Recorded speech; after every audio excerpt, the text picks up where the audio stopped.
Saturnalia. The later Roman Empire celebrated the dies natalis of Sol Invictus, the nativity of the unconquerable sun, on December 25. It was preceded by the Roman festival of the Saturnalia, which according to James Fraser, was an accommodation of a more ancient Babylonian ritual of Zagmuk.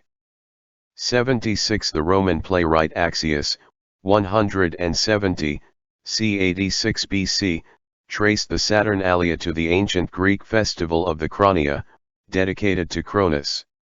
77 The Saturnalia underwent a major reform in 217 BC, after the Romans suffered one of their most crushing defeats by Carthage during the Second Punic War. Until then, the holiday was celebrated according to Roman custom, Mos Maiorum. After consulting the Sibylline books, Greek rite, Sacra Greco Ritu, or Greek cults, Graeca Sacra, were adopted, introducing sacrifices, the public banquet, and shouts of Io Saturnalia that characterized the celebration. 78.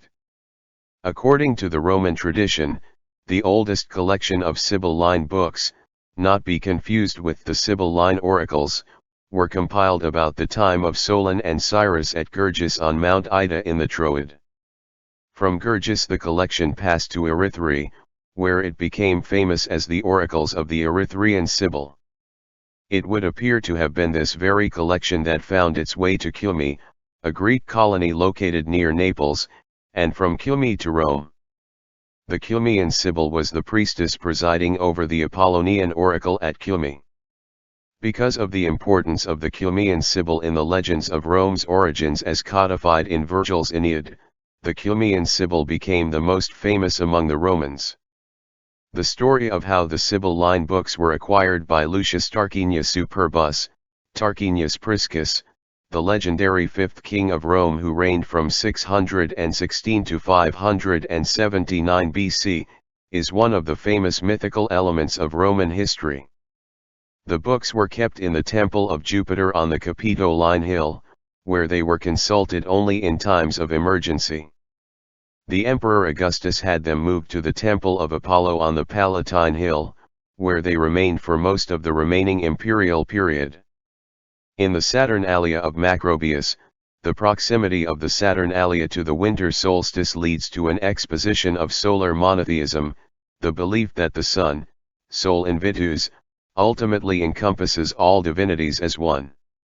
79 The Saturnalia, which is the source of Christmas, was celebrated in honor of Saturn, the origin of Santa. 74 The holiday was celebrated with a sacrifice at the Temple of Saturn, in the Roman Forum, and a public banquet, followed by private gift-giving, continual partying, and a carnival atmosphere that overturned Roman social norms.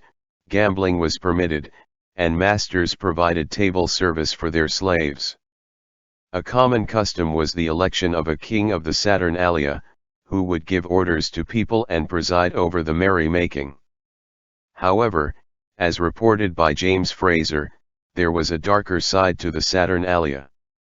In Durostorum on the Danube, Roman soldiers would choose a man from among themselves to be the lord of misrule for 30 days, after which his throat was cut on the altar of Saturn.